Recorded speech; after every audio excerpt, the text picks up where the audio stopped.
মির্চি নিবেদন গল্প gold mine. গল্প গোল্ড মাইন। অসুখ বিসুখ সব ভাঁওতা, তাই তো? কাকে মারতে এসেছো তোমরা?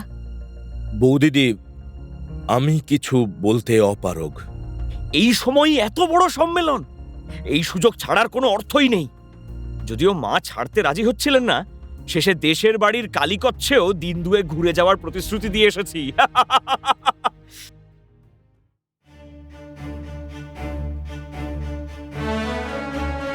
মির্চি গল্প গোল্ড মাইনে আপনাকে স্বাগত।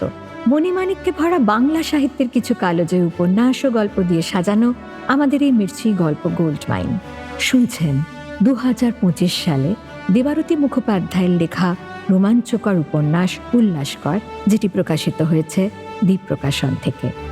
শুনছেন উল্লাসকর, পর্ব 7।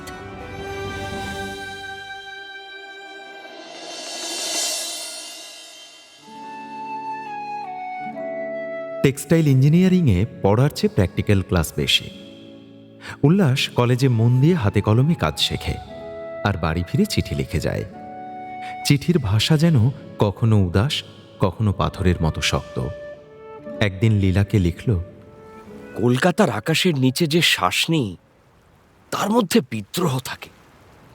বম্বের আকাশ নিস্তরঙ্গ, এত বড় সমুদ্র পাশে, অথচ তরঙ্গ নেই মনুষ্যত্বে। অথচ এখানেও সম্ভাবনা আছে। এও তো ভারতের মাটি, এখানেও বিপ্লব সম্ভব। এর উত্তরে কলকাতা থেকে লীলার চিঠি এলো। অবশ্যই সম্ভব। কেন? ওখানকার চাপেকর ভাইরা তো দেখিয়ে দিয়েছে। বালকৃষ্ণ আর দামোদর চাপেকর, দুই ভাই মিলে প্লেগ কমিশনের চেয়ারম্যান আর লেফটেন্যান্ট আর্স্টকে তো গুলি করে রাস্তা বাতলে দিয়েছে। তুমি কত খবর রাখো লীলা, ঠিকই বলেছ। কিন্তু একজন দুজন বিপ্লবের পথে গেলে তো হবে না। এখানে সংঘবদ্ধ ব্যাপারটা এখনো গড়ে ওঠেনি। সবাই শুধু নিজের সুরক্ষা নিয়েই ব্যস্ত। উল্লাস সত্যানন্দকেও চাপেকর ভাইদের কথা লেখে বারবার। সত্যানন্দ একদিন যুগান্তরের অফিসে বসে আড্ডায় বলল, আচ্ছা, আমরাও এমন কিছু করতে পারি না বারিন্দা? করব তো বটেই। ভবানী মন্দিরগুলো শুধু তৈরি হতে দাও, সারা দেশ কেঁপে যাবে। আহা, সে তো অনেক সময়ের ব্যাপার। তার আগে বোমা বানালে কেমন হয়? বোমা? কি যে বলো ভূপেন্দা। কেন? টাকাও তো আছে। তা টাকা থাকলে কি তুমি এখন একটা গাড়ি বানাতে পারবে ভূপেন্দা? বানানোর বিদ্যেটুকু লাগবে না বুঝি? আমাদের চেনা জানা কেউ শিখতে পারবে না? ভূপেন অসহায় মুখে তাকালো সবার দিকে। সবাই চুপ। নদিয়ার বিভূতি চক্রবর্তী সামান্য উসখুস করে উঠল। কিছুক্ষণ পর আসর পাতলা হতে সে গুটি গুটি পায়ে এগিয়ে বলল, আমি তো কেমিস্ট, যদি ভরসা করেন চেষ্টা করে দেখতে পারি। বারিনের উৎসাহ উদ্দীপনার অন্ত নেই। সে শুনে লাফিয়ে উঠল, অবশ্যই, আমি এখনই ব্যবস্থা করছি। সত্যি আরও টাকা জোগাড় হয়ে গেল। ভবানীপুরের যোগেশচন্দ্র ঘোষ দিলেন 100 টাকা। যোগেশবাবুর ভাইয়ের ডাক্তারি চেম্বারে গোপনে বোমা তৈরির প্রস্তুতি শুরু হলো। বোমার জন্য শক্তপোক্ত খোল লাগবে। তাও জোগাড় হয়ে গেল ঝামাপুকুরের রমণী মোহন বাবুর কলাই কারখানা থেকে। ছুটোছুটি করে সব রসদ খুঁজে আনল সত্যানন্দ। এদিকে বিভূতি খেটে খুঁটে দিন 10 মধ্যে বানিয়ে ফেলল বোমা, ভারতবর্ষের প্রথম বোমা। সত্যানন্দ উত্তেজনায় কাঁপছে। ইস, উল্লাসের দিনটা দেখতে পেলে কি খুশি না হতো। এক্ষুনি টেলিগ্রাম করে জানাবো।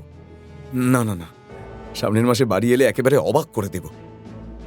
ভবানীপুর থেকে যুগান্তরের অফিসে আসা মাত্র বারিন সেই বোমাটাকে মহার্ঘ বস্তুর মতো করে তুলে রাখল অস্ত্রঘরের সিন্দুকে। কিছুটা বোমার মশলা আর কিছু বোমার খোল অতিরিক্ত ছিল, সেগুলোকেও গুছিয়ে রাখা হলো। বোমা হাতে আসার পর চাঁদা সংগ্রহে আরও সুবিধা হয়ে গেল। বারিন গণ্যমান্য ব্যক্তিদের ডেকে ডেকে বোমা দেখায়, যেন সেটাই তুরুপের তাস। বোমা প্রদর্শনী দেখে খুশি হয়ে মান্যগণ্যরা দলের কাজে চাঁদা দেন। এছাড়াও নতুন অনেক ছেলে ছোকরা আসছে, তারা রোমাঞ্চে ফুটছে, সবাই বোমা ফাটাবে। ভূপেন, সত্যানন্দ, অবিনাশরা হাসে। দেবব্রত এর মধ্যে যুগান্তর ছেড়ে নবশক্তি কাগজে যোগ দিলেও সে প্রায় দিনই এখানে চলে আসে। দেবব্রত জিজ্ঞেস করে, এত চাঁদা তুলে কি করবে বারিন? বারিনের হাবভাব সবসময়ই ভারিক্কি নেতা গোছের। সে গম্ভীর মুখে বলে, দরকার আছে, দেখতে পাবেন দাদা। সত্যানন্দ যতটা সম্ভব রেখে ঢেকে উল্লাসকে চিঠিতে কিছু কিছু কথা জানায়, আর তাতেই উল্লাসের রাতের ঘুম উড়ে যায়। বম্বের সবকিছুকেই প্রাণহীন মনে হতে থাকে ওর। এখানে ওর একটা বন্ধু হয়েছে, অনন্ত। তার সঙ্গে কখনো কখনো ঘুরতে বেরোয়, কখনো কোলাবা, কখনো তার দেও।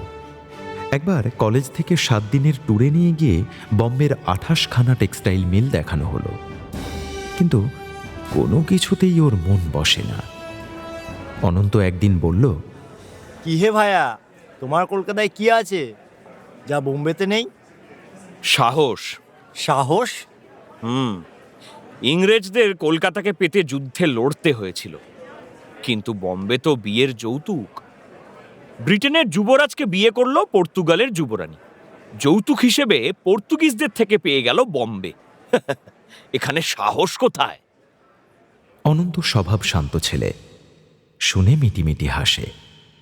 এক সন্ধ্যায় লীলার চিঠি নিয়ে উল্লাস সমুদ্র সৈকতে চলে এলো। সবেমাত্র সূর্যদেব অস্ত গেছেন, এখনো কমলা হয়ে রয়েছে পশ্চিম আকাশ। উল্লাস সামনে তাকিয়ে দেখে, দূরে দিগন্তরেখায় ভেসে যাচ্ছে একটা জাহাজ।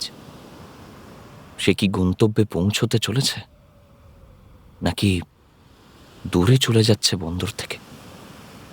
কে জানে। দীর্ঘশ্বাস ছেড়ে উদাস চোখে উল্লাস চিঠির পাতায় চোখ রাখে। উল্লাস, আজ কিছু বই কিনতে কলেজ স্ট্রিটে গেছিলাম। জানো, তোমার ছায়া যেন বারবার চোখের সামনে এসে দাঁড়াচ্ছিল। যখন কফি হাউসের নিচ দিয়ে হাঁটছি, মনে হলো তুমি পাশে এসে দাঁড়িয়েছ, কিন্তু ফিরে দেখি ফাঁকা। আমার মাঝে মাঝে মনে হয় তোমার মধ্যেই আমি আমার দেশকে দেখতে পাই। সাহস, মায়া, মমতা, চেতনা। দেশকে যতটা ভালোবাসি, তোমাকেও ঠিক ততটাই। লীলার চিঠির শেষের দিকে কালি শুকিয়ে এসেছে, কিন্তু উল্লাসের চোখের কোণায় জমেছে জল। ফিরে এসে জানালার পাশে বসে ও সমুদ্রের দিকে তাকিয়ে থাকে। আরব সাগরের ওপারে সূর্য ডুবে যাচ্ছে ধীরে ধীরে। নিশ্চল কেটে যায় সন্ধ্যা, রাত্রি। সকালে উঠে কলেজে চলে যায়।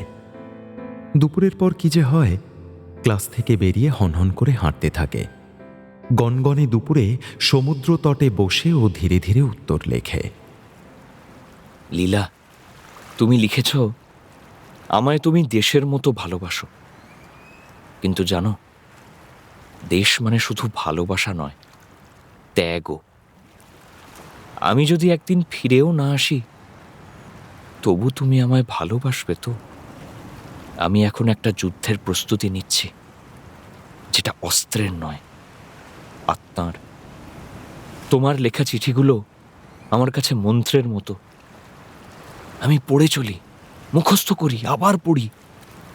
তোমার প্রত্যেকটা শব্দ আমাকে সাহস দেয়, আশ্রয় দেয়। যত অন্ধকার আসবে চারপাশে, ততই আমি আলোর মতো তোমায় খুঁজব। এদিকে কলকাতায় বোমা প্রকল্প জোরদার গতিতে চলছে। সত্যানন্দ সাংকেতিক ভাষায় লিখেছে, পূর্ববঙ্গ আসামের ক্ষুদেলাট ফুলারই হবে প্রথম শিকার। এত বড় সাহস! হ্যাঁ, স্কুলের বাচ্চা বাচ্চা ছেলেমেয়েগুলো শুধুমাত্র বন্দে মাতরম বলেছে বলে চাবুক মারা। ফুলার এখন আসামে, সেখানেই মারবে ফুলারকে।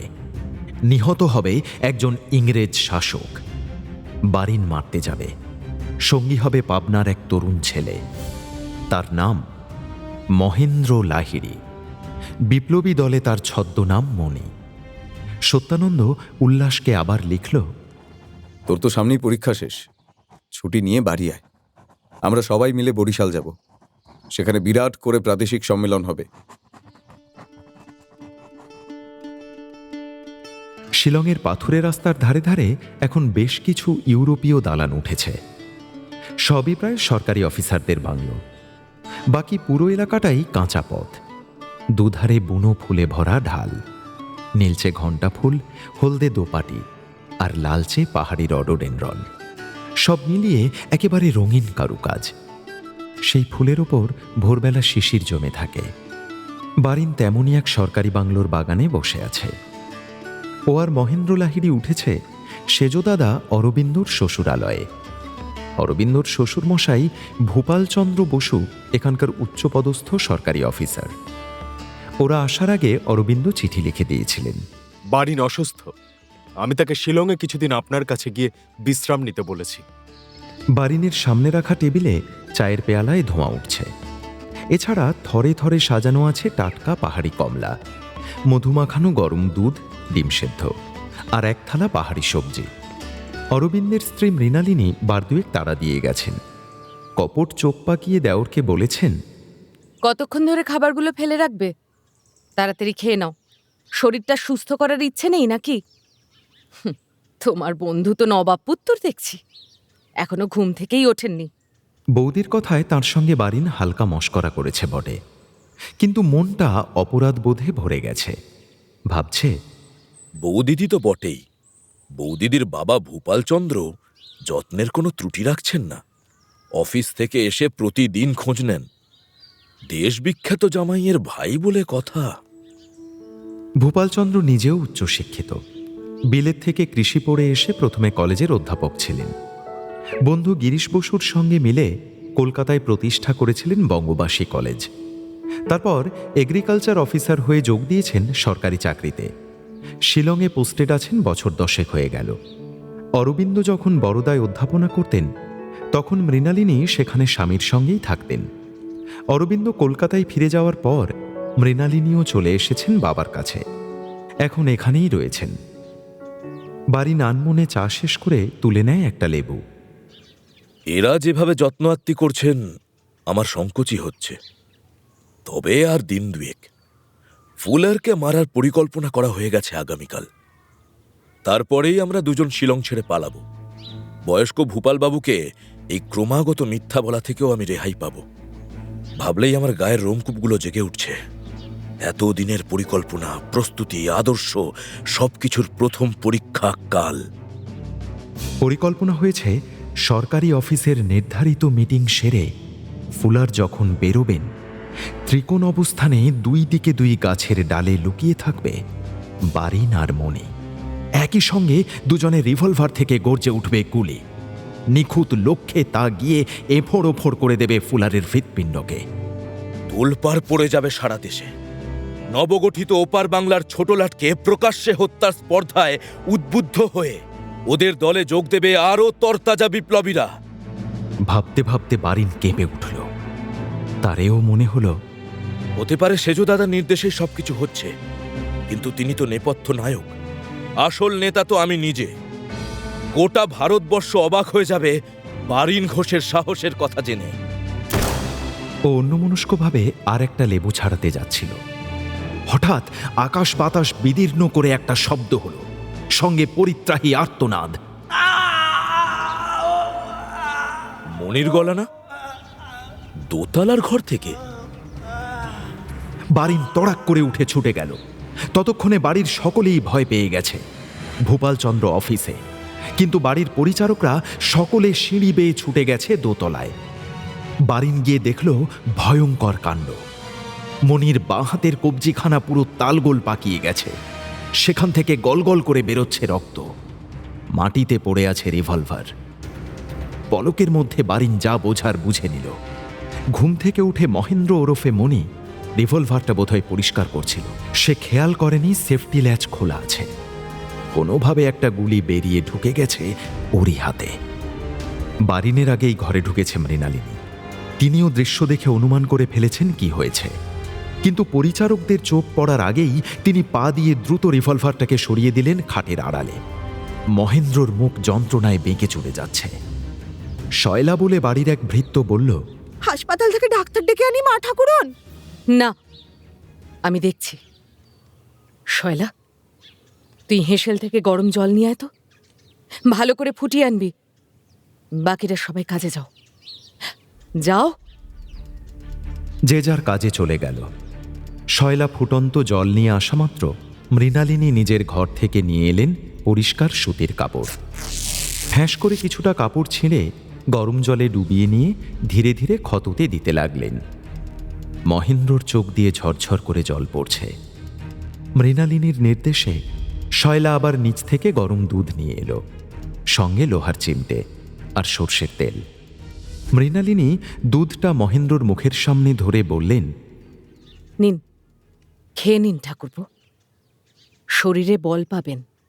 তারপর কাপড়ের টুকরোয় সর্ষের তেল মাখিয়ে ক্ষতের চারপাশটা চেপে ধরলেন, যাতে রক্তপাত খানিকটা থামে। মহেন্দ্র যন্ত্রণায় কাতরাচ্ছে, কিন্তু মৃণালিনী অনড়। অস্ফুটে শয়লাকে বললেন স্থানীয় এক পরিচিত ধাত্রীকে ডেকে আনতে। शैला, जा तो तुरंत वो माईरंग को साथ में ले आ, देर मत करना। ধাত্রীর আসতে যতটুকু সময়, অভিজ্ঞ হাতে খাসিয়া সেই রমণী আগুনে লাল হয়ে যাওয়া চিমটে দিয়ে ধীরে ধীরে গুলির ধাতব টুকরোটা বের করলেন। গরম জলে ক্ষতটা পরিষ্কার করে তার উপর লেপে দিল হলুদ গুঁড়ো আর রসুন। তারপর সর্ষের তেলে ভেজানো কাপড় দিয়ে ক্ষতস্থানটা ভালো করে বেঁধে দিয়ে মৃণালিনীর থেকে মোটা বকশিস নিয়ে বিদায় নিল।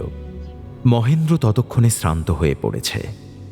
অবসন্ন দেহে সে ঘুমিয়ে পড়ল। এতক্ষণ পর নির্জন কক্ষে মৃণালিনী বারিনের মুখে সরাসরি তাকালেন। নিচু অথচ তীব্র গলায় বললেন, অন্তত আমায় মিথ্যেটুকু বলার কি কোনো দরকার ছিল ঠাকুরপো? বারিন ছটপট করে উঠল।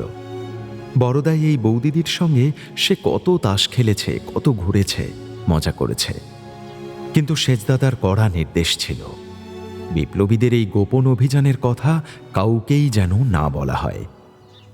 মৃণালিনী আবার বললেন, অসুখ বিসুখ সব ভাঁওতা, তাই তো? কাকে মারতে এসেছো তোমরা? ফুলারকে? তিনি ছাড়া কোনো বড় মাপের লোক তো এখন এখানে উপস্থিত নেই। বৌদিদি, আমি কিছু বলতে অপারগ, এ সেজ দাদারই নির্দেশ। মৃণালিনী এবার হেসে ফেললেন, তেতো ব্যঙ্গ ভরা হাসি। নির্দেশ? আমি কি তোমাদের শত্রু ঠাকুরপো? আমি তার স্ত্রী। সংসারে যতটুকু সময় কাটিয়েছি তাতে শুধু কর্তব্য আর অনুশাসনই দেখেছি। তার প্রেম, আসক্তি সবকিছুই ক্রমশ অন্যদিকে বাঁক নিয়েছে।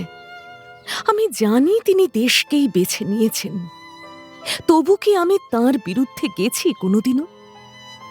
তবে তবে আমার কাছেও কেন এই মিথ্যে? মিথ্যে নয়, আপনাকে জড়াতে চাই না আমরা। তা ওই মশাইয়ের সরকারি চাকরি ঝুঁকির মুখে পড়বে। ফুলারকে মারার পর শিলংয়ে অশান্তি ছড়াবে। ব্রিটিশরা খুঁজে খুঁজে আপনাদেরও রেহাই দেবে না। মৃণালিনী এবার উঠে গিয়ে জানালার ধারে দাঁড়ালেন। বাইরে পাহাড়ি ফুলে ভরা ঢালু পথ এঁকে বেঁকে চলে গেছে নদীর দিকে। অনেকক্ষণ চুপ করে থেকে বললেন, তার বিপদ কি আমার বিপদ নয়? তোমাদের বাড়িতে যখন নতুন বউ হয়ে পা দিয়েছিলাম, তখন সবে 13 পেরিয়ে 14 পড়েছি। তোমার সেজ দাদার তখন 29। তখন থেকেই বুঝেছিলাম আমার সংসার কেবল 4 দেওয়ালের নয়। তিনি অন্য এক সংসার বেছে নিয়েছেন, দেশ, আদর্শ, সাধনা। আমি কি জানতাম না? জানতাম, তবু তার সঙ্গিনী হয়েছি। তার জীবনের ভালো মন্দ সব ভাগ করে নিতে চেয়েছি। আজ যদি বলি তার বিপদে আমি নেই, তবে তবে আমার বেঁচে থাকা অর্থহীন। কিন্তু বৌদিদি, এ পথ ভয়ঙ্কর। আপনার নিজের নিরাপত্তার কথা ভাবা উচিত। স্বামী হিসাবে সেজ দাদাও তাতেই খেয়াল রেখেছেন। মৃণালিনী এবার স্থির চোখে তাকালেন বারিনের দিকে। নিরাপত্তা? সংসারী নারীর নিরাপত্তার চেয়েও প্রয়োজন স্বামীর সান্নিধ্য। আমি তো সেই সান্নিধ্য কোনো দিনই পাইনি বারিন। পেয়েছি দূরত্ব, নীরবতা, অটল দায়িত্ববোধ। আজ যদি তিনি অস্ত্র ধরেন, আমিও পরোক্ষভাবে সেই অস্ত্রের ছায়ার তলায় দাঁড়িয়ে আছি। তোমরা যদি জীবন বাজি রাখো, তবে আমিও আমার জীবনটা বাজি ধরব। বৌদিদির কথা শুনে বারিন স্তম্ভিত হয়ে গেল। মনে হলো ইনি কোনো সাধারণ নারী নন, ইনি এক অন্য মানুষ, যার ভেতরে জমে থাকা আঘাত, ভালোবাসা আর অটল আনুগত্য মিলে মিশে এক কঠিন দীপ্তি হয়ে উঠেছে। কিন্তু মুখে সব কিছুই বলতে পারল না, শুধু বলল, আমায় ক্ষমা করে দিন বৌদিদি। তুমি এত বড় কাজে বেরিয়েছ, আমি আমি তুচ্ছ মেয়ে মানুষ, তোমায় ক্ষমা করার কে? কিন্তু বারিন, মনে রেখো, আমি কোনোদিনই তোমার সেজদাদার পথের অন্তরায় হইনি, হবও না। তিনি যদি মৃত্যুকে ডেকে নেন, আমিও সেই অন্ধকারে মাথা নত করব। কিন্তু একটাই শর্ত, আমার কাছে আর মিথ্যে বলবে না। বৌদিদির কথায় বারিন কেঁপে বলল, বৌদিদি, আপনি কি সেজ দাদাকে বুঝতে পারেন? সত্যি? বুঝি না হয়তো, কিন্তু অনুভব করি, তার চিঠি পড়ি। তিনি আমাকে সংসারের পথে ডেকে এনেছিলেন, কিন্তু নিজে ক্রমশ চলে যাচ্ছেন অন্য পথে। যোগ, সাধনা, বিপ্লব। আমি দূরে থাকি, কিন্তু খবর সবই পাই। আমার ব্রাহ্ম বালিকা, স্কুলের বান্ধবী সুধীরার দাদা দেবব্রত, ও তো তোমাদের দলেই আছে। হ্যাঁ, মাঝে দেবব্রতদা নবশক্তি কাগজে গিয়েছিল, এখন আবার আমাদের যুগান্তরে যোগ দিয়েছে। জানি, তার থেকেও খবর পাই। ঠাকুরপো, ফুলার সাহেবকে মারার পরিকল্পনা সফল হোক বা ব্যর্থ, আমি তোমাদের জন্য প্রার্থনা করব। কারণ এ শুধু হত্যা নয়, এ এক নতুন শুরু। যদি তোমাদের রক্ত ঝরে, বাংলার মাটি জেগে উঠবে। তখন আমায় কেউ আলাদা করে চিনবে না, কিন্তু আমি জানব এই বিপ্লবের ইতিহাসে আমারও অদৃশ্য ছায়া আছে। বারিনের চোখ ভেজে উঠল। সে আস্তে আস্তে মাথা নিচু করে বলল, বৌদিদি, আমরা যদি ফুলারকে মারার পর বেঁচে থাকি, তবে এই কথাগুলো সেজ দাদার কানে পৌঁছতেই হবে। তিনি জানবেন আপনার নীরবতার মধ্যে কতখানি শক্তি লুকিয়ে আছে। বলতেই পারো, তবে আমি সামান্য প্রান্তিক এক গৃহবধূ। আমাকে কেউ মনে রাখবে না, মনে রাখুক তা আমি চাইও না। ফুলারের ভাগ্য কিন্তু সত্যি ঈর্ষণীয়। বারবার পরিকল্পনা করেও অল্পের জন্য প্রতিবার তাকে হত্যার ষড়যন্ত্র ব্যর্থ হতে লাগল। মহেন্দ্র লাহিড়ীর হাতের যা অবস্থা, সেরে উঠতে হপ্তাখানেক কেটে গেল। আর সেই ফাঁকে ফুলার শিলং ছেড়ে চলে গেলেন গৌহাটি। বারিন আর মহেন্দ্র লাহিড়ীও চলে এলো গৌহাটি। সেখানে তাদের সঙ্গে এসে যোগ দিলেন হেমচন্দ্র। মহেন্দ্র ওরফে মণি লাহিড়ীর দুর্ঘটনার খবর পাওয়ার পরেই বারিন কলকাতায় দলের কাছে খবর পাঠিয়েছিল। মণি এখনও ঠিকমতো হাতটাকে ব্যবহার করতে পারছে না, আর একজন কাউকে পাঠালে সুবিধা হয়। অভিরাম নামের একটি নতুন ছেলেকে পাঠানো স্থির হল। কিন্তু হঠাৎ হেমচন্দ্র জেদ ধরলেন, তিনি নিজে যাবেন। ভূপেন জিজ্ঞেস করেছিল, আপনি কেন যাবেন? কারণ ফুলারকে মেরে বেঁচে ফেরা খুব কঠিন। নয় ওখানেই গুলি খেতে হবে, না হলে পরে ফাঁসি। আমার সংসার দুনিয়ার সব দেখা হয়ে গেছে, পরিবার ছেলেপুলে সবাই রয়েছে, টাকা কড়িও আছে। অভিরামের এসব কিছু হয়েছে কি? জীবনের কতটুকুই বা পেরিয়েছে ওর? বরং আমি যাব অভিরামের পরিচয়, তাহলে পরে পুলিশকেও ফাঁকি দেওয়া যাবে। আজব অজুহাত, কিছুতেই হেমদাদাকে নিরস্ত করা যায়নি। তিনি গৌহাটিতে এসে বারিনদের সঙ্গে যোগ দিয়েছেন বটে, কিন্তু ততক্ষণে ফুলার সাহেবের গৌহাটির কাজও শেষ হয়ে গেছে। তিনি পাড়ি দিয়েছেন বরিশালের দিকে। ওরাও পরিমরি করে ছুটল বরিশালের দিকে। কিন্তু বরিশালের স্টিমার ঘাটে ওরা যখন পৌঁছল, ততক্ষণে ফুলারের স্টিমার সেখানে নিরাপদে পৌঁছে গেছে। তারপর শোনা গেল ফুলার বরিশালে কিছুদিন কাটিয়ে রেলপথে এবার যাবেন রংপুর। বারিন এবার স্থির করল, আর রিভলভার নয়, রেল লাইনে বোমা পুঁতে রাখতে হবে। বোমা কই যে পুঁতবে? বোমা বানাতে হবে, তার জন্য মাল মশলা চাই। হেমবাবু, আপনি বরং সেজদাদার কাছে গিয়ে কিছু টাকা নিয়ে আসুন। পুরো প্ল্যানটা বললেই উনি নিশ্চয়ই বুঝবেন। হেমচন্দ্র আবার ফিরলেন কলকাতায়, কিন্তু অরবিন্দর কাছে 25 টাকার বেশি পাওয়া গেল না। বারিন সেই টাকা পেয়ে খুশি হল না। তবু বোমা তৈরি হলো কোনো মতে। স্থির হলো ফুলারের ট্রেন রংপুরে আসার ঘণ্টাখানেক আগে ওরা রেল লাইনে বোমা রেখে আসবে। হেমচন্দ্র তখনও বোমার মান নিয়ে সন্দিহান। যদি এই বোমা না ফাটে? তখন লাল আলো দেখিয়ে ট্রেন থামাবো, তারপর ট্রেনে উঠে সোজা গুলি করব। ফুলারকে মারতেই হবে, ব্যাস। প্রস্তুতি চলতে লাগলো রংপুরে বসেই। ততদিনে রংপুরের গুপ্ত সমিতির ছেলেরা এসে যোগ দিয়েছে। ঈশান চক্রবর্তী নামে কালেক্টরেটের এক ক্লার্ক এখানে কুস্তির আখড়ার আড়ালে একটি বৈপ্লবিক দল চালান। সেই দলে বুক চিরে রক্ত দিয়ে প্রতিজ্ঞা করতে হয়, প্রয়োজনে দেশের জন্য জীবন উৎসর্গ করতে হবে। ঈশান চক্রবর্তীর 2 পুত্র প্রফুল্ল আর সুরেশ অল্পদিনেই বারিন, হেমচন্দ্র আর মহেন্দ্র লাহিড়ীর ঘনিষ্ঠ হয়ে উঠল।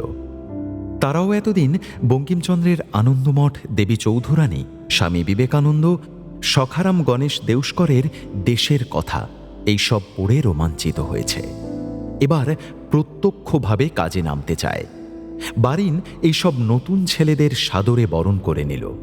কৃষ্ণজীবন, নরেন বক্সী, পরেশ মৌলিক, প্রফুল্ল চাকি রংপুর কুস্তির আখড়া থেকে যারাই আলাপ করতে আসে তাদেরই বারিন বলে, এখানে থেকে কিচ্ছু হবে না, কলকাতায় চলো। কলকাতা হলো আসল কুরুক্ষেত্র। প্রফুল্ল চাকি নামের বড় বড় চোখের ছেলেটা জানতে চায়, সেখানে বোমা বাঁধা শিখতে পারবো বারিন্দা? অবশ্যই, সেই সব ট্রেনিংই তো আমরা দেব।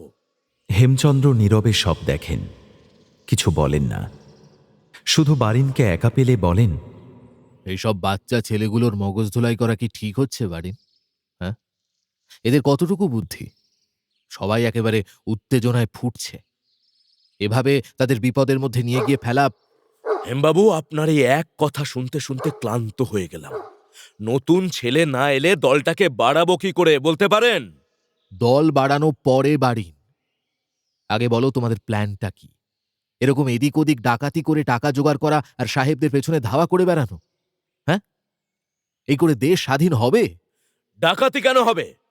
যে জমিদার এতদিন গরিব প্রজাদের রক্ত চুষেছে, আমরা তাদের সেই চোখের জলের টাকা লুট করে দেশের কাজে লাগাই। চোখের জলের টাকাই বটে। এই রংপুরেরই সেই অসহায় বিধবার বাড়িতে ডাকাতি করতে যাওয়ার যে প্ল্যান করেছিলে, সেটা কার রক্তচোষা সম্পত্তি জানি না, তবে চোখের জল তো পড়তো বটেই। নেহাত বিধবার বাড়ির কাছেই তখন গাঁয়ের দারোগা একটা তদন্তের কাজে গিয়েছিল, তাই ফসকে গেল। ওটা ঠিক হয়নি মানছি, কিন্তু বড় কাজে নামলে 2-1টা অনেস্ট অ্যাটেম্প্ট করতে হয় হেমবাবু। এমনি এমনি তো আর এত ছেলে দলে আসছে না, এত লোক আমাদের সাহায্যও করছে না। আমার মতো নেতাকে বিশ্বাস করেই দিচ্ছে। তা বটে, দুটো ফাঁপা লোহার বলের মধ্যে তুবড়ি ফাটিয়ে তুমি চাঁদা ভালোই তুলেছ, কিন্তু কর্মের চেয়ে আড়ম্বরের দিকে মন বেশি দিও না। নিজেকে জাহির করতে গিয়ে কাজটা না ভণ্ডুল হয়। বিপ্লববাদ প্রচার করতে গিয়ে আত্মপ্রচারে মগ্ন থাকছো বেশি তুমি বারিন। কাজ এগোক না এগোক, সারা পৃথিবীকে নিজেদের বীরত্বের কথা ফলাও করে বলতে গিয়ে তুমি কিন্তু যেচে বিপদ ডেকে আনছো। কোনো বিপদই দেশের বিপদের চেয়ে বড় নয় হেমবাবু। যাক, আপনার মতো ছিদ্রান্বেষীরা তা বুঝবেন না। কথায় কথা বাড়ে, লাভ কিছু হয় না। কেউ কারুর মত মানে না। ওদিকে শত চেষ্টাতেও ফুলারের নাগাল পাওয়া যাচ্ছে না। বেশ কিছুদিন এদিক ওদিক ঘুরে জানা গেল, জনসাধারণের কাছে লাট সাহেবের যে ভ্রমণ বিবরণী প্রচারিত হয় তা নাকি ইচ্ছে করেই শেষ মুহূর্তে পাল্টে দেওয়া হয়। তবু আবার খবর পাওয়া গেল। বারিন জানালো সকলকে, ধুবড়ি থেকে ফুলার স্পেশাল ট্রেনে রংপুর আসবেন। তখন সেখান থেকে দলের একটা ছেলে টেলিগ্রাম করে জানিয়ে দেবে। সেই মুহূর্তেই রংপুর স্টেশনের 1 মাইল দূরে রেল লাইনের নিচে একটা ব্যাটারি বোমা রাখা হবে। বোমা না ফাটলেও প্রফুল্ল চাকি আর পরেশ মৌলিক ট্রেনে উঠে রিভলভার দিয়ে ফুলারকে হত্যা করবে। সব পরিকল্পনা সারা, কিন্তু খবর এলো কোনো এক জরুরি কাজে ফুলার রংপুরে আসা বাতিল করে স্পেশাল স্টিমারে চলে গেছেন গোয়ালন্দ। সঙ্গে সঙ্গে হেমচন্দ্র আর প্রফুল্ল চাকিও রওনা হলেন ওদিকে। কিন্তু সেখানে পৌঁছে শুনলেন ফুলারের যাত্রাপথ আবার পাল্টেছে। তিনি নৈহাটি হয়ে কলকাতায় যাচ্ছেন। হেমচন্দ্ররাও নৈহাটি পৌঁছে অপেক্ষা করতে লাগলেন ছোটলাটের ট্রেন স্টেশনে ঢোকার। ঢুকলেই গুলি। কিন্তু ফুলারের ট্রেন নৈহাটি স্টেশনে ঢুকলই না। স্টেশনের বাইরে থেকেই আর একটা ইঞ্জিন লাগিয়ে বেরিয়ে গেল উল্টো দিকে। ফুলার সোজা চলে গেলেন বম্বে, সেখান থেকে লন্ডন। সব শুনে অরবিন্দ বলে পাঠালেন, অনেক হয়েছে, এবার তোমরা যে যার বাড়ি চলে যাও। শেষদাদার কাছে বারিন তবু জানতে চাইল, লন্ডন গিয়ে ফুলারকে মেরে এলে হয় না? না, অত টাকা নেই এই মুহূর্তে। প্রথম পরিকল্পনা ব্যর্থ হলো বটে, তবে আরও অনেক নতুন ছেলে বাড়ি থেকে তল্পিতল্পা গুটিয়ে চলে এলো কলকাতায়। উদ্দেশ্য বিপ্লব। যুগান্তরের অফিসটা ভারী মজার। দোতলা তিনতলায় অফিস ঘর, এদিকে একতলায় ছেঁড়া মাদুরে বসে কাজকর্ম চলে, আর পত্রিকা বিক্রির টাকা থাকে পাশের ভাঙা কাঠের বাক্সে। সেই বাক্সে না আছে চাবি, না আছে তার মধ্যে রাখা টাকার হিসেব। তাতে কি হয়েছে? যুগান্তর সাড়া ফেলে দিয়েছে। কেনার জন্য রাস্তার মোড়ে মোড়ে ধাক্কাধাক্কি পড়ে যায়। লেখার তেজে রাজ্যশুদ্ধ লোক তেতে ওঠে। এতেই সকলের আনন্দ। নতুন যে ছেলেটি কয়েকদিন ধরে আনাগোনা করছিল, সে এর মধ্যেই ছেলে ছোকরাদের সঙ্গে বেশ মিশে গেছে। দিব্যি ভূপেন, দেবব্রত, সত্যানন্দদের সঙ্গে হৈ হৈ করে কাজে হাত লাগাচ্ছে।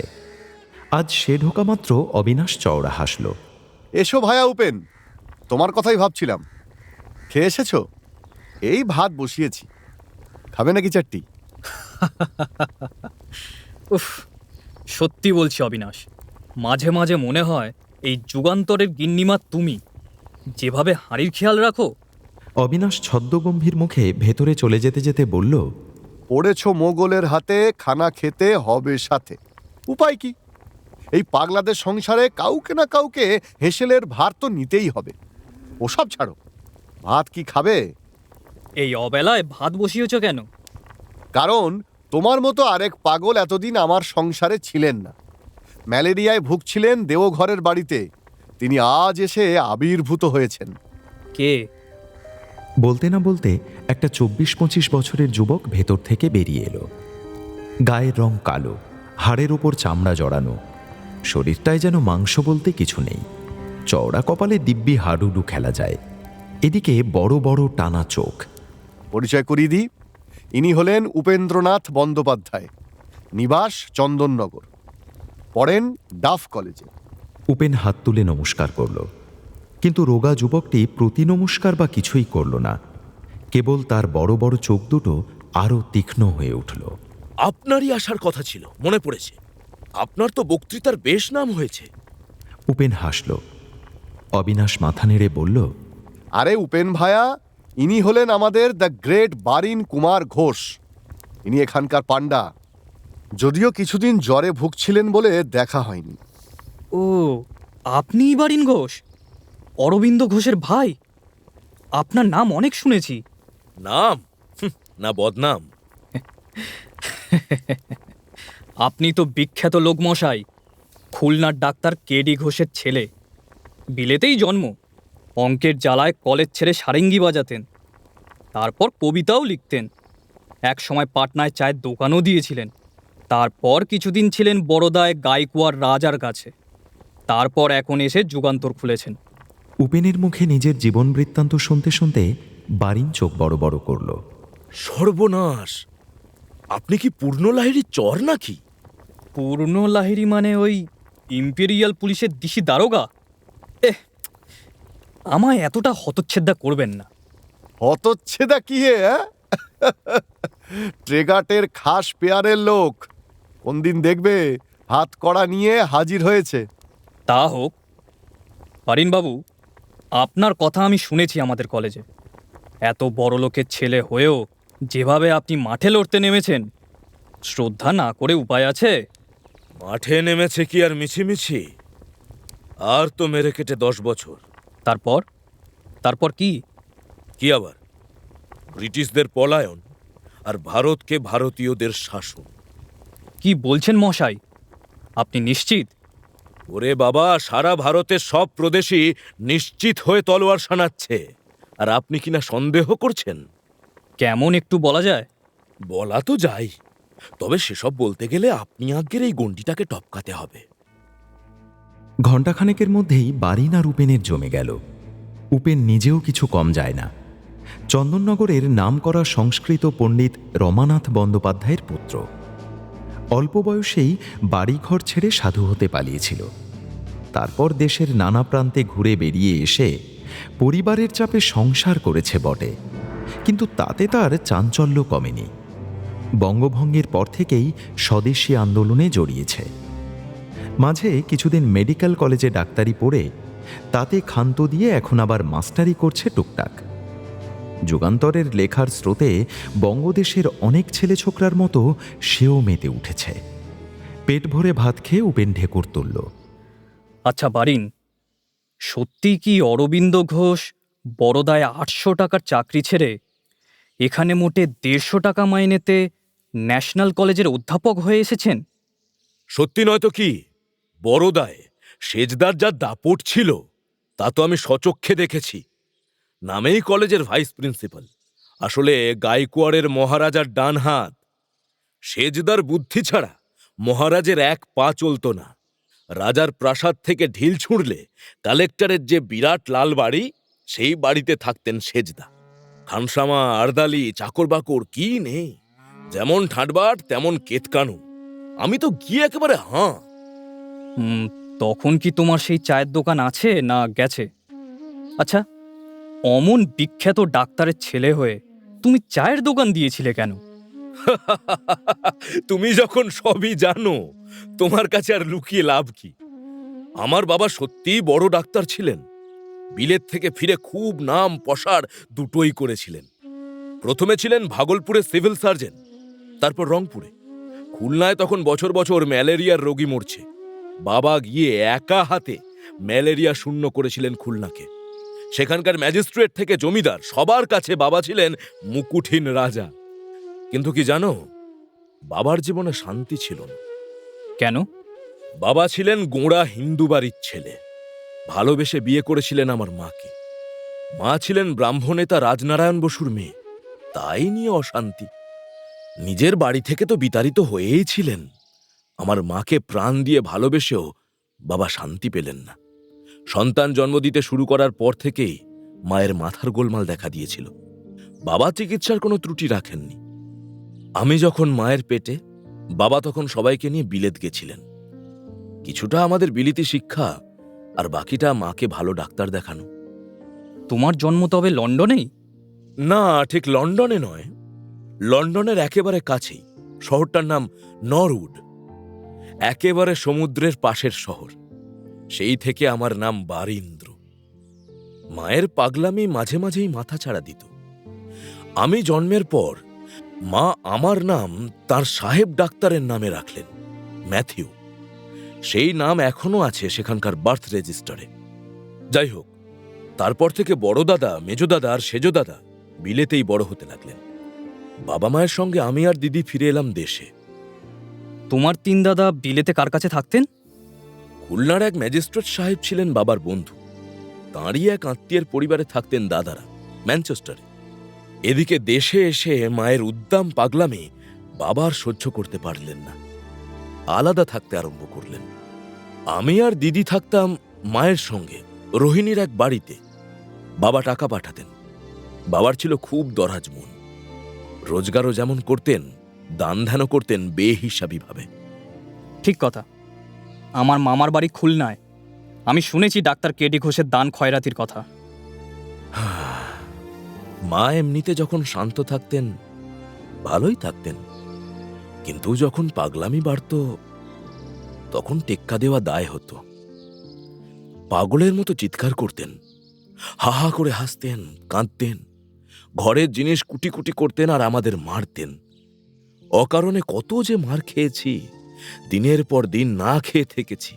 মারের চোটে দেওঘরে দিদিমার বাড়ি গিয়ে ফিরতে চাইতাম না। ওদিকে বাবা খুলনায় পড়ে থাকতেন একা, মদের নেশায় চুর হয়ে হয়তো দুঃখ ভুলতেন। তারপর বাবা একদিন লোক পাঠিয়ে জোর করে আমায় নিয়ে এলেন কলকাতায়, গোমেজ লেনে, রাঙামায়ের কাছে। সেই থেকে আমার কলকাতার জীবন শুরু। সৎমা যে খারাপ হয় তা শুধু রূপকথাতেই পড়েছি উপেন। আমার রাঙামার তখন কতটুকুই বা বয়স, 18-19 বছরের যুবতী। কি যে মায়া মমতা, কি যে ভালো ছিলেন, তার কাছেই আমি আমার মায়ের ভালোবাসা পেয়েছিলাম। আমায় যত্ন আদর করা, পড়ানো, বাবার কাছে বেড়াতে নিয়ে যাওয়া, সব।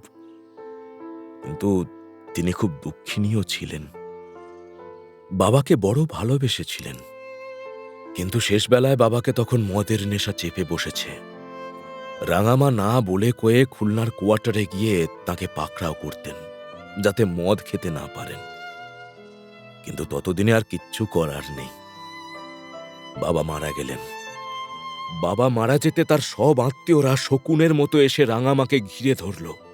বলল, তুমি অবৈধ স্ত্রী, সম্পত্তি তো পাবেই না, ছেলে মেয়েগুলোও তোমার কাছে রাখা যাবে না। ইয়ার নতুন কি? যুগে যুগে হিন্দু ঘরের অসহায় বিধবাকে যেভাবে আত্মীয় স্বজনরা ঠকিয়েছে তারই পুনরাবৃত্তি। অথচ বাবা কিন্তু উইলে আমার পাগল মায়ের জন্য মাসিক অর্থ ছাড়া সব বিষয় আশয়ের কর্ত্রী করে গিয়েছিলেন রাঙামাকেই। কিন্তু বাবার আত্মীয়রা তা মানবে না। বলল, বিয়ের 3 আইন অনুযায়ী তুমি বউই নও। তারপর একদিন আমার এক কাকা এসে কথার ছলে উইলখানা দেখতে চাইলেন। রাঙামা যেই সরল মনে দিয়েছেন, উনি উইলটা টুক করে নিজের পকেটে ঢুকিয়ে ফেলে বললেন, এই উইল জাল। তুমি ছেলে মেয়ে টাকা করি কিচ্ছু পাবে না। বাড়াবাড়ি করলে তোমায় কোর্টে নিয়ে গিয়ে এই উইল জাল প্রমাণ করব। আর আর তুমি যে পেশা তাও প্রমাণ করে ছাড়ব। রাঙামা তো কেঁদেই অস্থির। ধনসম্পত্তি ছাড়তে রাজি আছেন, কিন্তু আমায় ছাড়তে পারবেন না। অনেক কান্নাকাটি সালিশি সভার পর ঠিক হলো, রাঙামাকে খোরপোশ বাবদ একটা টাকা দেওয়া হবে, আর আমরা চলে যাব দেওঘরে, দিদিমার কাছে। চাইলে রাঙামা 4-5 মাস অন্তর আমাদের দেখতে পাবেন। কাঁদতে কাঁদতে অজ্ঞান হয়ে গিয়ে আমি আর রাঙামা আলাদা হলাম। তোমার নিজের মা কি তখনও বেঁচে? হ্যাঁ, কিন্তু তখন তিনি প্রায় পুরোপুরি উন্মাদিনী। তিনি সেই আগের মতো রোহিণীর বাড়িতেই থাকেন, আর আমায় পাঠিয়ে দেওয়া হলো দেওঘরে, মামার বাড়িতে। সে পেল্লাই প্রাসাদ। দিদিমা, বড় মামা, ছোট মামা, তাদের পরিবার একেবারে গম গম করছে বাড়ি। রাজনারায়ণ বসু মানে তোমার দাদামশাই কি তখনও? হ্যাঁ, দাদাবাবুও তখন বেঁচে ছিলেন। আর ছিলেন আমার মেজ মামা, তিনিও পাগল। আমার কি মনে হয় জানো, আমাদের এই পাগলামি বংশগত। তবে এই পাগলামির ভাষা এক একজনের কাছে এক এক রকম। আমার মা, মেজ মামা, আমি, সেজ দাদা, সবাই নিজের মতো করে যেন পাগল। কি যে বলো ভায়া, অরবিন্দ ঘোষ পাগল, তুমি পাগল? তা বেশ, পাগল না হলে তো এমন করে দেশকে ভালোবাসা যায় না। হয়তো। তারপর কি হলো বলো ভায়া? তারপর আর কি, সাঁওতাল পরগনার এক স্কুলে ভর্তি হওয়া, লেখাপড়া। আমাদের ক্লাসে যারা ফার্স্ট সেকেন্ড হতো তারা অনেকে এখন বড় বড় চাকরি করে। প্রফুল্ল মিত্র তো সায়েন্স কলেজের প্রিন্সিপাল হয়েছে। কিন্তু আমি ছাড়া কেউ কেউ এত বড় আদর্শ নিয়ে জীবনটাকে উৎসর্গ করেনি। বারিন আবার দীর্ঘশ্বাস ফেলল, তারপর উপেনের চোখে চোখ রাখল। কোনো কোনো মানুষকে দেখলে মনে হয় কত জন্মের চেনা। প্রথম আলাপে তোমায় কত কি বলে ফেললাম। আমার মন বলছে আমরা আলাদা হব না উপেন, অনেক দূর একসঙ্গে হাঁটব। বরিশাল সম্মেলনে যাবে তো? যাব বারিন। আমার মন বলছে সেখানে কিছু একটা হবে। সত্যিই বরিশালে বঙ্গীয় প্রাদেশিক সম্মেলন দেশে হুলস্থুল ফেলে দিল। এমনিতে অরবিন্দ বাংলায় ফিরে আসার কয়েক মাসের মধ্যেই গুপ্ত সমিতির কাজ পূর্ণোদ্যমে চালু হয়ে গিয়েছিল। কিন্তু বরিশালে স্বদেশী আন্দোলনের চূড়ান্ত রূপে সারা দেশে তোলপাড় পড়ে গেল। দ্রুত সেখানে শুরু হয়ে গেল সরকারি দমন নীতি। ছাত্র, শিক্ষক, সাধারণ মানুষ নির্বিশেষে পুলিশি নির্যাতন। বঙ্গভঙ্গের পর বছর ঘুরে গেছে, তবু মানুষকে কিছুতেই দমানো যাচ্ছে না। ততদিনে পূর্ববঙ্গের ছোটলাট ব্যামফিল্ড ফুলারের নিষ্ঠুরতার কথা আরও ছড়িয়ে পড়েছে গোটা দেশে। ফুলার বুদ্ধি করে জোট বাঁধলেন ঢাকার নবাব সলিমুল্লাহর সঙ্গে। সরকারের তরফে নামানো হলো গোর্খা সেনা। এক জোটে অকথ্য অত্যাচার শুরু হলো হিন্দুদের ওপরে। শুধুমাত্র হিন্দু বিধবা, কুমারী বা যুবতীদের লাঞ্ছনাই নয়, নিগৃহীত হলেন বরিশালের মান্যগণ্য নাগরিক দেবেন্দ্রনাথ দাশগুপ্ত, ডাক্তার নিশিকান্ত বসু, রজনীকান্ত গুহরাও। তবুও চরম নৈরাজ্যের মধ্যেই সেখানে প্রস্তুতি চলছে বঙ্গীয় প্রাদেশিক সম্মেলনের। সভাপতি বরিশালের ভূমিপুত্র জননায়ক অশ্বিনী কুমার দত্ত, সম্পাদক রজনীকান্ত দাস, সহযোগী সম্পাদক নিবারণচন্দ্র দাশগুপ্ত ও শরৎচন্দ্র গুহ, দুজনেই পেশায় উকিল। এছাড়া ভলেন্টিয়ার্স দলের ক্যাপ্টেন অক্ষয় দাশগুপ্ত ও মুকুন্দলাল দাশগুপ্ত। চুলোয় গেল ছাত্রদের ওপর জারি করা কার্লাইল সার্কুলার। প্রায় ৩০০ ছাত্র সরকারি ফতোয়া অমান্য করে যোগ দিল সেই সম্মেলনে। অশ্বিনী দত্তেরই তৈরি করা বিএম কলেজের উত্তর দিকের ময়দানে তৈরি হতে লাগল বিরাট মণ্ডপ। মিলিটারি ধাঁচে শুরু হলো ভলেন্টিয়ারদের কুচকাওয়াজ, বন্দে মাতরম স্লোগান দেওয়া। ম্যাজিস্ট্রেটের কাছে খবর চলে গেল নিমেষে। ছুটে এলো পুলিশ, কেড়ে নেওয়া হলো বন্দুক, হুকুম জারি করা হলো। বরিশালের রাজপথে 1 ইঞ্চির বেশি মোটা লাঠি নিয়ে চলা যাবে না। তা নিয়ে উপহাস কিছু কম হলো না। এপার বাংলায় সান্ধ্য পত্রিকায় ব্রহ্মবান্ধব উপাধ্যায় টিপ্পনী কাটলেন, কেন বরিশালের রাজপথ কি এমনই ভঙ্গুর যে সেখানে 1 ইঞ্চির বেশি লাঠি চলবে না? 14 ও 15 এপ্রিল সভা বসবে। ঠিক আগের দিন ম্যাজিস্ট্রেটের নতুন নিয়ম এলো। বাইরে থেকে আসা প্রতিনিধিদের অভ্যর্থনার সময় স্টিমার ঘাটে বা রাজপথে বন্দে মাতরম বলা যাবে না। ছোটলাট ফুলারের আদেশ, অন্যথায় অধিবেশন বন্ধ করে দেওয়া হবে। কিন্তু 13 এপ্রিল সন্ধেবেলায় খুলনা, নারায়ণগঞ্জ থেকে একে একে স্টিমার এসে ভিড়তে লাগলো বরিশালে। তাতে রয়েছেন 2 বাংলার সমস্ত বিখ্যাত নেতা ও শয়ে শয়ে প্রতিনিধি। স্টিমারে বিপিন পালের পেছনে দাঁড়িয়ে রয়েছে সত্যানন্দ আর উল্লাস। বম্বে থেকে ছুটিতে বাড়ি এসেছিল উল্লাস। এসেই শুনেছে এই সম্মেলনের কথা। এই সময়ই এত বড় সম্মেলন, এই সুযোগ ছাড়ার কোনো অর্থই নেই। যদিও মা ছাড়তে রাজি হচ্ছিলেন না, শেষে দেশের বাড়ির কালিকচ্ছেও দিন দুয়ে ঘুরে যাওয়ার প্রতিশ্রুতি দিয়ে এসেছি। ওর চোখে মুখে উত্তেজনা। পদ্মা নদীর ঘাটে অপেক্ষা করছে স্বয়ং অশ্বিনী কুমার, সঙ্গে অগণিত ভলেন্টিয়ার্স। ঘাটের কাছাকাছি এসে স্টিমার থেকে প্রতিনিধিরা বারবার স্লোগান দিচ্ছেন,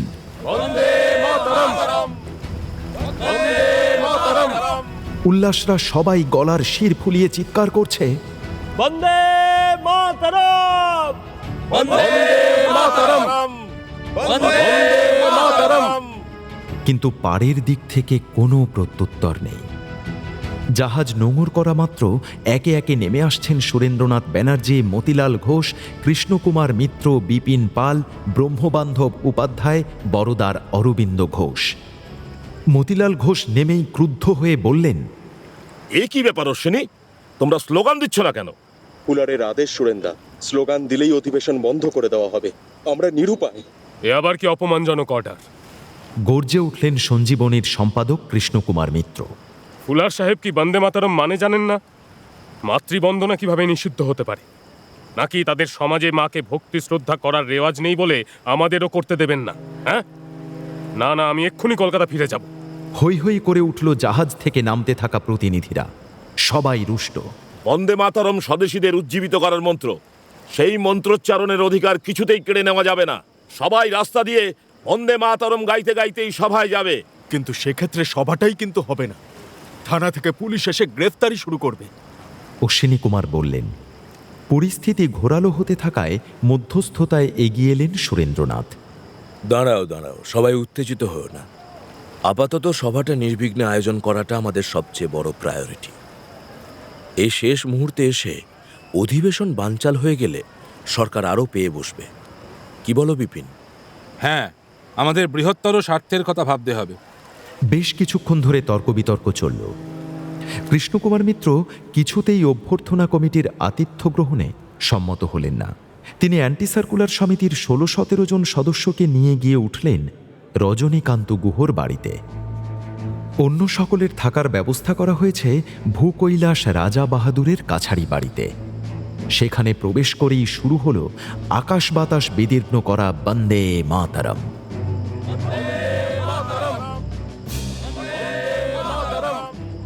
একবার করে বন্দে মাতরম বলছি, আর গায়ে যেন শিহরণ খেলে যাচ্ছে। উল্লাস আনন্দে মাঝে মধ্যেই জড়িয়ে ধরছিল সত্যানন্দকে। ওরে সত্যানন্দ, সত্যানন্দ, ভাগ্যিস তুই আসতে বললি। মনে হচ্ছে আজ যেন কোনো অপার্থিব রাত। ক্রমশ সেই রাত গভীর হচ্ছে। অন্ধকার ভেদ করে বরিশালের আকাশ যেন আলো হয়ে উঠছে রক্ত গরম করা বন্দে মাতরমে।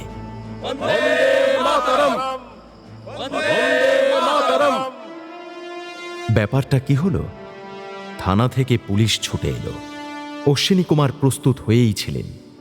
মিষ্টি হেসে সাফ জানালেন, মাননীয় ম্যাজিস্ট্রেটের অর্ডারে লেখা ছিল প্রতিনিধিদের অভ্যর্থনা করার সময় স্টিমার ঘাটে নাকি বন্দে মাতরম স্লোগান দেওয়া যাবে না। আমরা কেউ তা দিইনি। এখানে বাড়িতে আমরা কি করব তা নিয়ে তো জেলা শাসকের কোনো অর্ডার নেই। পুলিশ কি বলবে বুঝতে না পেরে ফিরে গেল।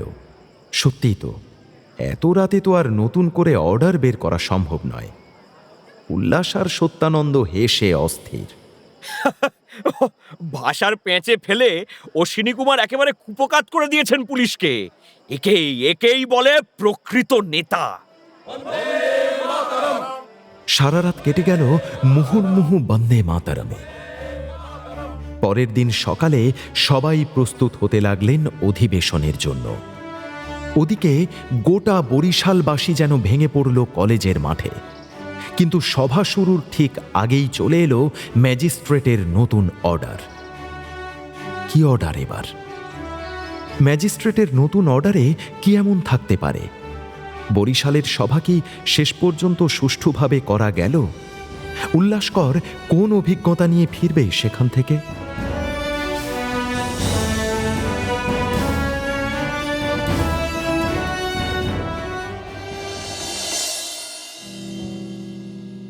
আজ শুনলেন দেবারতী মুখোপাধ্যায়ের লেখা উল্লাসকর পর্ব ৭। নাট্যরূপ অর্পিতা চট্টোপাধ্যায়, উপস্থাপনায় শিবাশিস বন্দ্যোপাধ্যায়, পরিচালনায় দেবলীনা আচার্য, বিশেষ তত্ত্বাবধানে সৌভিক গুহ সরকার, সৃজনশীল পরিচালনায় ইন্দ্রাণী চক্রবর্তী, প্রযোজনায় ভিজুয়াল অডিও। ভাষ্য স্পন্দন দাস, উল্লাসকর ঋতব্রত মুখার্জি, লীলা নিশা দরিয়া, সত্যানন্দ ব্রতদীপ মুখার্জি, ব্রহ্মবান্ধব অভিষেক মুখার্জি, বারিন সৌরভ চক্রবর্তী, ভূপেন রাজবীর ঘোষ, অরবিন্দ শুভায়ন রয়, হেমচন্দ্র সায়ন্তন ঘোষ, দেবব্রত সৌমিক মৈত্র, মৃণালিনী জৈত্রী ব্যানার্জি, উপেন পল্লব মণ্ডল, মতিলাল জয় মুখার্জি, বিপিন অতনু চ্যাটার্জি এবং অন্যান্য শিল্পীরা।